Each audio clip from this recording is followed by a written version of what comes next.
Welcome to Russian History Retold, Episode 153, Leon Trotsky, Part 1. Last time, we covered the life of the great writer Fyodor Dostoevsky. Today, we go in a completely different direction with the life of revolutionary Leon Trotsky. Yes, I know, last time I said I was going to cover the life of Leo Tolstoy next, but the books I ordered on his life haven't come yet, and the ones on Trotsky came early, so I made the call. That, and there had actually been a request from listener Ryan on our Facebook page to do a biographical podcast on Leon. But before we start, I'd like to say thank you very much to listener Sandra for the very generous donation to the podcast. It is greatly appreciated, as it will go a long way towards getting the books needed to continue things. Born Lev Davidovich Bronstein on October 26, 1879 in Yanovka, Kherson province in southern Ukraine, to a moderately well-off Jewish family. His nickname, by which he was known until he was 23, was Liba, according to Robert Service, but others, like David North and Walter LeCure, dispute this and say his childhood name was actually Lyova or Lev. They claim that since the Bronstein family did not speak Yiddish, they would never have used a Yiddish name like Liba. And of course, but this was not the norm, as it was estimated that fully 97% of Jews living in Russia believed that Yiddish was their native tongue, and this was not so with the Bronstein family. Numerous biographies have been written about this enigmatic and oft-times contradictory personality. Some view him as a sympathetic and idealistic character, but some, like the aforementioned Robert Service, see him as a murderous, conniving hypocrite who deserves only contempt. While I lean a little bit toward Service's point of view, I think that Trotsky, and especially his family, should get some sympathy, especially because of his opposition to Stalin in the latter part of his life. While born Jewish, Lev and his family were decidedly non-religious. During his life, he was what we would call a devout atheist, although he would oftentimes sympathize with his fellow Jews, especially when the numerous pogroms were promoted by the Tsarist regime.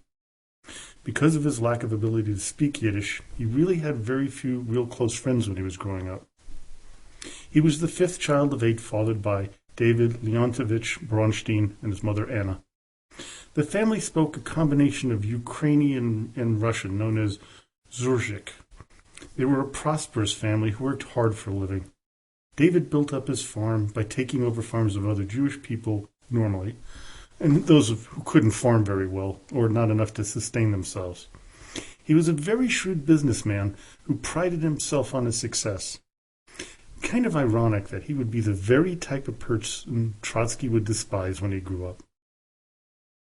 When he was 9 years old, Lev was sent by his father to Odessa to go to a German school, which by that time had been thoroughly Russified. The Russification of schools throughout the kingdom had been ordered by Alexander III. He would stay with the family of an older cousin, Moisey Spencer. The Spencers were a more urbane and learned family, as Trotsky's father was illiterate.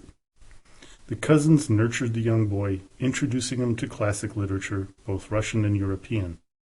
They even had banned books on their shelf, like Leo Tolstoy's play, The Power of Darkness.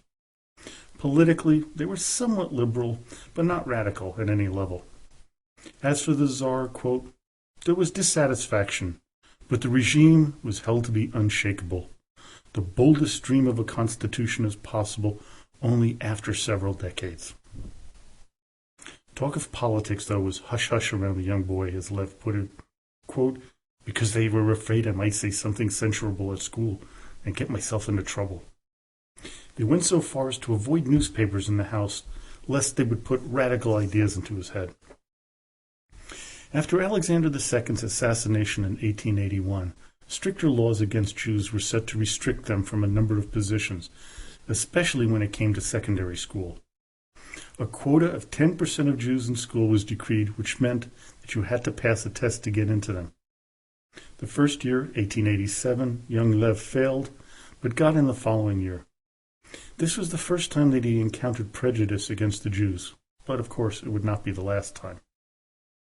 His being Jewish never really meant all that much to him, had little to do with his upcoming radicalization. As he put it in his book, My Life, quote, This national inequality probably was one of the underlying causes of my dissatisfaction with the existing order, but it was lost among all other phases of social injustice. It never played a leading part, not even a recognized one, in the lists of my grievances. Other Jews in the Bolshevik and Menshevik groups felt differently, like Yuli Martov and Pavel Axelrod, as they had seen the violence against their people firsthand. This is likely why there was a disproportionate number of Jews in the communist movement compared to the general population. Still, they were a decided minority in the movement, never numbering more than 25%. There are others who want to put the number much higher, citing Lenin's great-grandfather and a relative of Stalin's being Jewish, and classifying them as such, but that's kind of sheer drivel. Stalin studied for Russian Orthodoxy in the priesthood, and Lenin had very little to no encounters with the Jewish religion in his upbringing, and likely didn't even know that his great-grandfather was Jewish. In Odessa, young Lev lived in the most modern place that he could have lived within the Pale of Settlement, an area designated for Jews to live. This was first created by Catherine the Great in 1791. It included much of present-day Lithuania, Belarus, Poland, Moldova, Ukraine, and parts of Western Russia. There were cities within the Pale, though, where Jews could not live, and then there were cities outside of that area where only a handful of Jews, usually very wealthy ones, could live there. Lev's cousin, Moisey Spencer, then opened up a liberal publishing business, which exposed the boy to the radical side of Russia. In school, he was now noted to be easily the best student in his class. He was also a rabble-rouser, as evidenced by his expulsion from school for part of a year. He was worried about what his father would say, but instead of being angry, his father was actually proud of him, as the reason for his expulsion was standing up to a lousy teacher and booing and whistling at him. Another time that Trotsky got into trouble was standing up to an incompetent teacher of literature, Anton Gamow. If any of you think that, this is a strangely familiar name, you would be right. Anton's son, George Gamow, became a world-renowned theoretical physicist who defected to the Western Europe's region, I think Berlin and that area, in 1933, but he quickly moved from there, and then he came to America. Well, as young Lev grew, he began to view his father differently. Instead of this hard-working farmer, he started to think of him as an oppressor of others. Young man felt as if, quote, something new had grown up, like a wall between myself and the things bound up with my childhood. Like any teenager, he began to rebel against his parents. In the atmosphere of 1890's repressive Tsarist regime, a radicalization was the likely outcome, as it was with many young Russians. By 1895, Lev Bronstein had spent 7 years at the St. Paul's Realschule, which was the limit. He needed to move on. He left Odessa to go to Nikolaev, a small town on the Black Sea. It was here that he began the transformation into the man that would be known as Leon Trotsky. He only stayed in school for a year as he started to read radical books like Nikolai Chernyshevsky's What is to be Done, as well as works by Jeremy Bentham and John Stuart Mill. These were all banned by the authorities, but the young man could care less. Challenges to the powers that be were becoming commonplace all over the country, especially at the universities. With the death of arch-conservative Alexander III and the ascension of the ill-prepared Nicholas II, the talk was no longer of reforming the monarchy or transforming it into a constitutional one, like in Great Britain. The talk centered on revolution and the eventual overthrow of the government. This was the discussions that went on with a group Lev had joined. The main character here was a gardener named Franz Shivgovsky. Around this time, 2 men came to the forefront of radical Marxism, Georgy Plekhanov and Vladimir Ulyanov, Lenin. Both of these men were trying to steer the revolutionary movement away from focusing on a peasant uprising, something that Bronstein had believed in at the time.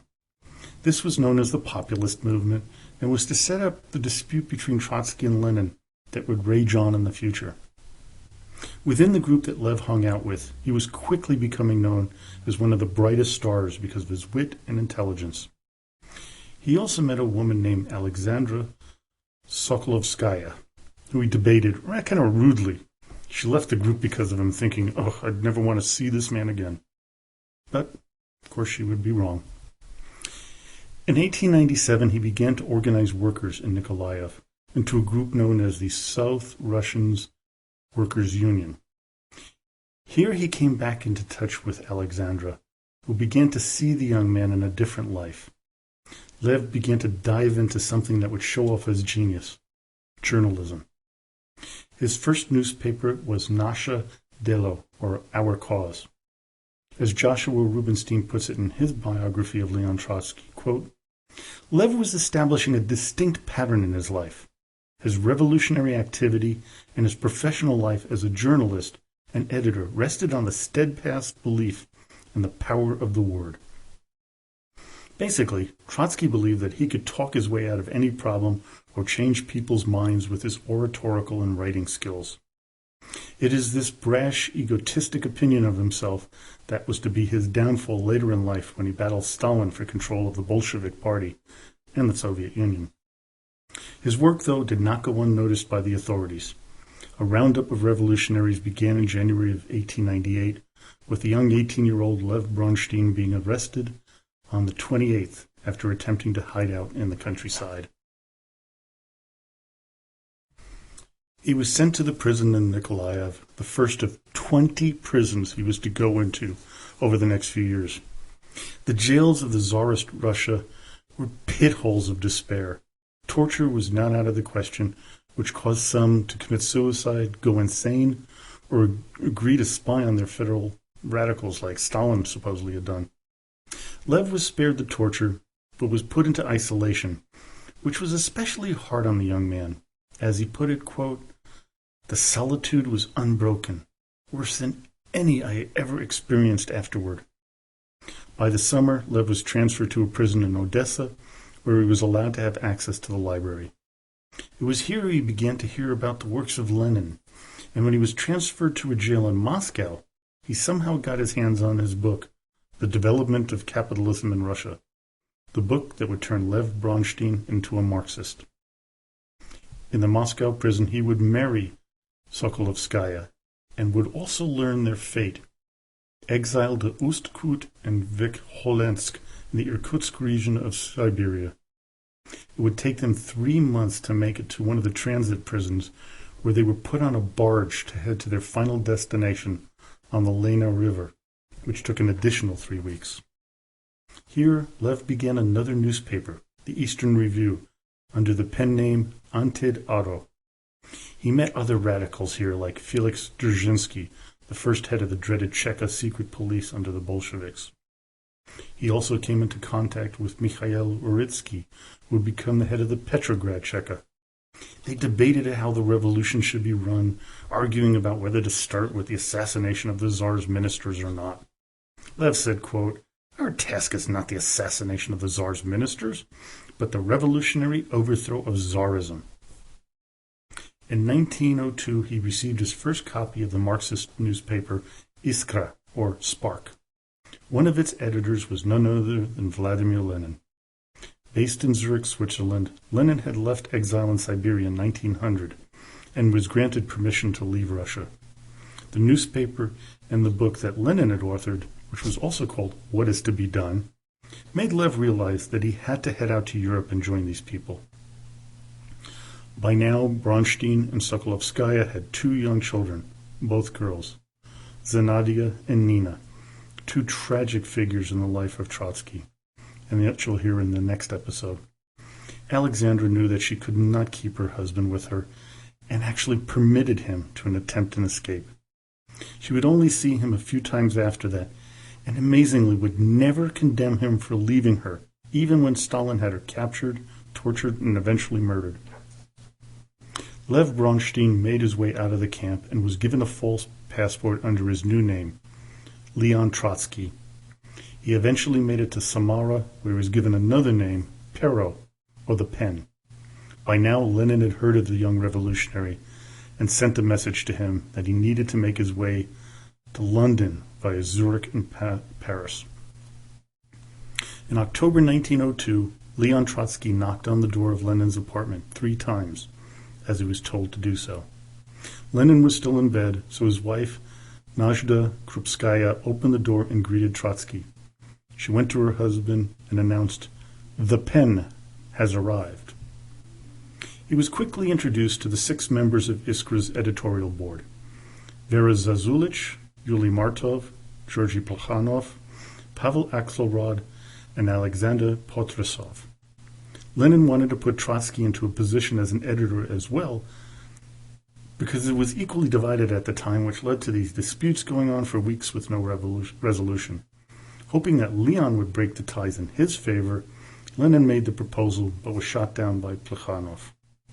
Still, Trotsky became a writer for Iskra and showed off his remarkable talents at it. Urged to travel around Europe making speeches, he met the love of his life, Natalia Sadova, the daughter of a noble birth, who was studying art at the Sorbonne in Paris. She would be the mother of his 2 sons. In Russia, pogroms against the Jews were beginning to really heat up. One in Kishinev was based on rumors that a young Russian boy was murdered by Jews in order to use his blood to make matzah for Passover. Over 50 Jews were murdered, and over 700 homes were vandalized and looted. The riot went on for 3 days without any interference from the authorities. They didn't care. The ministers in Russia warned the Jews that this system of pogroms might continue if they didn't stop their sons and daughters from joining the revolutionary movements that were spreading all over the country. Minister of the Interior Vyacheslav von Plev claimed that Jews accounted for 90% of all revolutionaries in Western Russia, which was way overstated. Theodor Herzl, the founder of the modern Zionist movement, met von Plev and Prime Minister Sergei Witte to offer them a way out of the problem by offering Jews another avenue to focus on instead of joining revolutionary groups. And that was to work at establishing a new motherland. Both Plev and Witte, they agreed with Herzl, but little came out of it. Back in London, the revolutionaries at Iskra were outraged at Herzl's suggestion. They condemned any thought of having Jews leave the revolution to focus on the Jewish homeland. Trotsky wrote articles blasting Herzl and the whole Zionist movement. The Second Congress of the Social Democrats was sent for Brussels on July 17th, but the Belgian police began to put the heat on, so the group headed back to London. Trotsky was the representative for the Siberian Social Democratic Workers' Union. The Jewish Bund was represented at the meeting with an agenda calling for Jews to unite under its banner and fight the Tsarist regime. Lenin and his fellow editors at Iskra were vehemently opposed to the idea, believing that this would split the movement up and cause it to be weakened. Martov and Trotsky, 2 of the 3 Jews amongst the 7, spoke against the Bund. Trotsky believed that Jews needed to abandon their beliefs and customs and assimilate themselves as Russians and, more importantly, revolutionaries apart from their religion. He believed that they were being parochial and needed to be more universal in their approach. After the meeting, Lenin wanted to change the editorial board of Iskra by removing Axelrod, Zazulich, and Potrasov because of their lack of contributions. This move created a bit of animosity amongst the group, especially and surprisingly with Trotsky, someone that Lenin believed would side with him. Leon felt uncomfortable with what Lenin was doing and foresaw what would to come if he were to come into power in Russia. This would lead to the breakup of the Social Democrats into the Bolsheviks, which means being in the majority, and Mensheviks, meaning being in the minority. Over the coming weeks, Trotsky would rail against Lenin and the way he wanted to centralize the movement in the hands of a chosen few. He realized that doing this would create a dictatorial situation no different from what was going on in Russia under the Tsar. He denounced Lenin as the party's disorganizer. He compared him to Robespierre as a vulgar farce resembling historic tragedy. This split with Lenin, which was to become quite nasty, would last for 14 years until the revolution of 1917. Trotsky wrote a pamphlet in 1904 denouncing Lenin and his approach to power. He said, and you really got to listen to this is fascinating, quote, "The party organization at first substitutes itself for the party as a whole. Then the Central Committee substitutes itself for the organization. And finally, a single dictator substitutes himself for the Central Committee. Leon Trotsky saw the rise of people like Stalin in 1904 as inevitable if the Bolsheviks came to power. It is part of Trotsky's hypocrisy when he would help them come to power and carry out what he foresaw, which of course would lead to his ouster and eventual murder. In 1904, Russia went to war with the Japanese, which was to be disastrous for the Tsar and his country. Lenin believed that the revolutionaries should support the Japanese, while Trotsky was appalled at that position. Despite being against the Tsar, we should all be behind Russia, was Leon's point of view. Lenin would make the same call during World War I, backing the Germans instead of his own country. With the destruction of the Russian fleet at the Battle of Port Arthur, rumblings were spreading throughout the country, with many totally dissatisfied with the ministers of the country. They could not bring themselves to condemn the Tsar, as he was their batushka, their father figure, and it was those around him who were evil and corrupt. But on January 9th, 1905, this was to change. A peaceful demonstration led by an Orthodox priest named Father Grigory Kopon headed towards the Winter Palace in St. Petersburg to ask the Tsar for universal civil rights and some democratic representation. They were carrying religious icons and pictures of Nicholas II in hopes he would hear their pleas. They believed he would do the right thing. The problem was, he wasn't there, and the troops demanded that the thousands of demonstrators disband. Of course, they refused, and the troops fired, killing well over 100 people. Rioting spread over the city in protest.